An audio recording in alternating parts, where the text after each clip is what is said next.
He walks into the boardroom like a god among mortals. Slicked back hair, Armani suit, Rolex flashing under the fluorescence.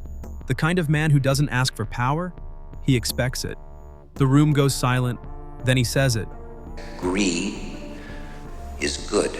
Michael Douglas as Gordon Gekko, rewriting the rules of capitalism in under 30 seconds. But that speech? It wasn't a script, it was a copy. A year before Wall Street hit theaters, a real-life financier stood on stage and told a room of students, "Greed is healthy. You can be greedy and still feel good about yourself." That man was Gekko, real-life Gekko who went by the name of Ivan Boesky. Only he was worse. And by the time audiences were cheering Gekko's swagger, Boesky was already behind bars. This is the story of how Hollywood accidentally made the most honest documentary about Wall Street corruption, how insider trading really works, how the money game has been rigged from the very beginning, and why, despite decades of arrests and prosecutions, the system Gordon Gekko described is still operating today, just with better lawyers and smarter criminals. Because when you're on the inside, every trade is a sure thing. And the house always wins. The blueprint that took down Ivan Boesky is surprisingly simple, and Wall Street captures it almost beat for beat. In the film, Bud Fox is a young stockbroker trying to get ahead. His father, who works for Blue Star Airlines and is a union leader, casually mentions over dinner that the FAA is about to rule in favor of Blue Star in an investigation related to a plane crash caused by a manufacturing flaw. This approval of new safety regulations will make Blue Star millions. Bud doesn't hesitate. He realizes this is non-public information and tips off Gordon Gekko about the imminent FAA announcement.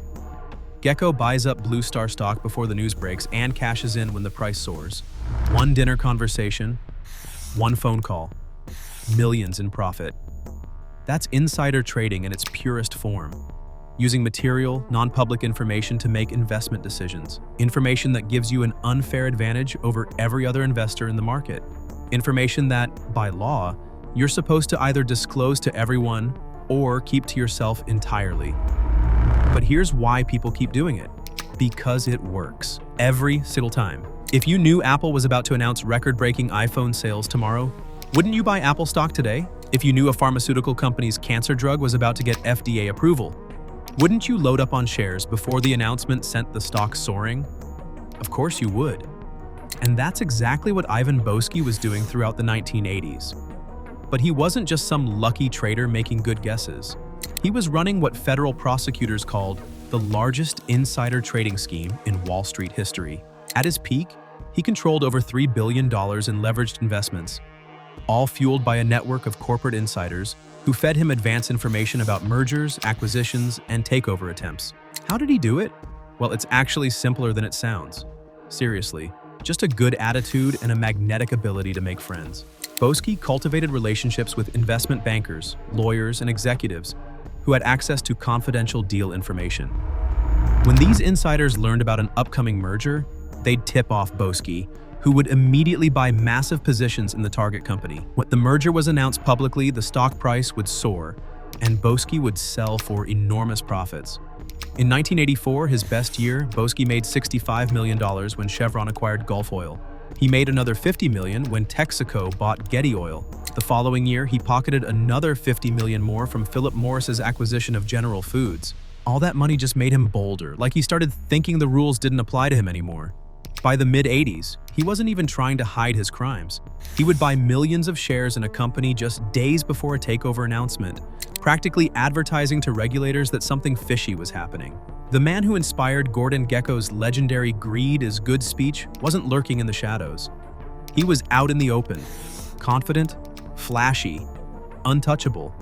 Or at least, that's what he believed. But all it took was one crack in the foundation for everything to collapse. That crack? A man named Dennis Levine. Levine was no small player. A managing director at Drexel Burnham Lambert, one of the most powerful investment banks of the era. Behind the scenes, he had been quietly feeding Boesky confidential stock tips, inside information, straight from boardrooms and deal negotiations. In return, he got a cut of the profits. And with Boesky, the profits were enormous. But in May of 1986, federal investigators caught up with Levine.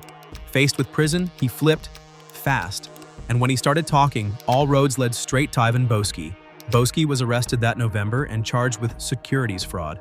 Everyone thought the story would end there, but it was just getting started. In a twist that could have been written by Oliver Stone himself, Boesky cooperated with the prosecutors.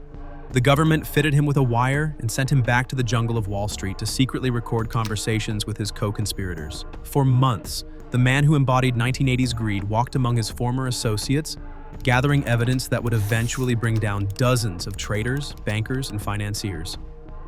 His biggest target was the man behind the biggest game in town, Michael Milken.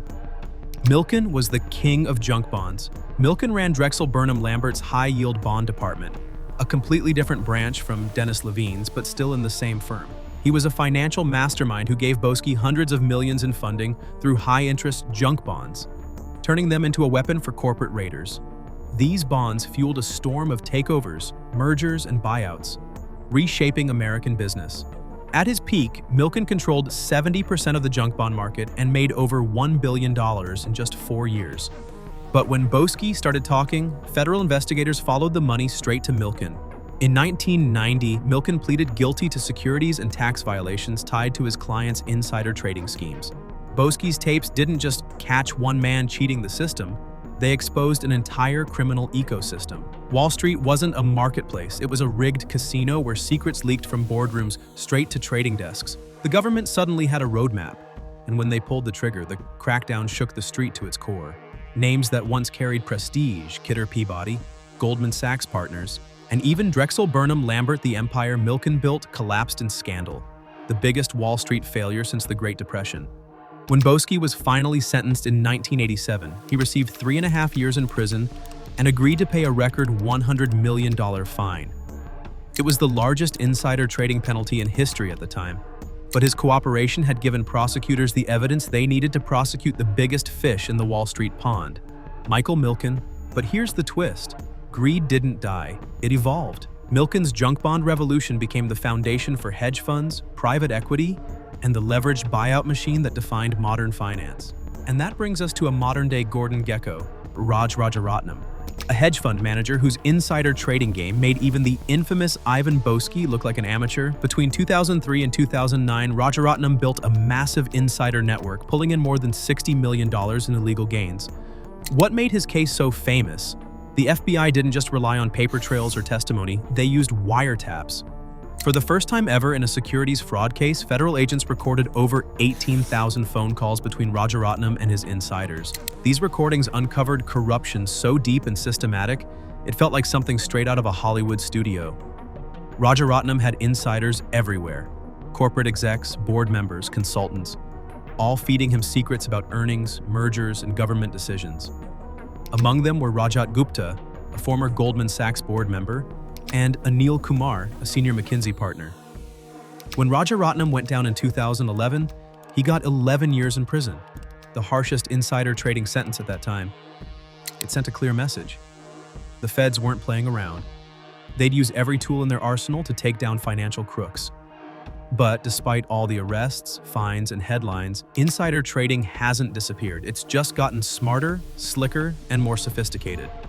So, is greed really good? Don't have a clear answer. But one thing's for sure, it's incredibly profitable for those who can afford to play at the highest levels. In many ways, Gordon Gekko's prediction has come true. Today's market is a game where the fastest, the best connected, and the most privileged almost always come out on top, often at the expense of everyone else. And that's also part of the money game. Money never sleeps on Wall Street, and neither does on our channel. Watch all the mind-blowing Wall Street stories and explore intriguing money movies, all here in one place.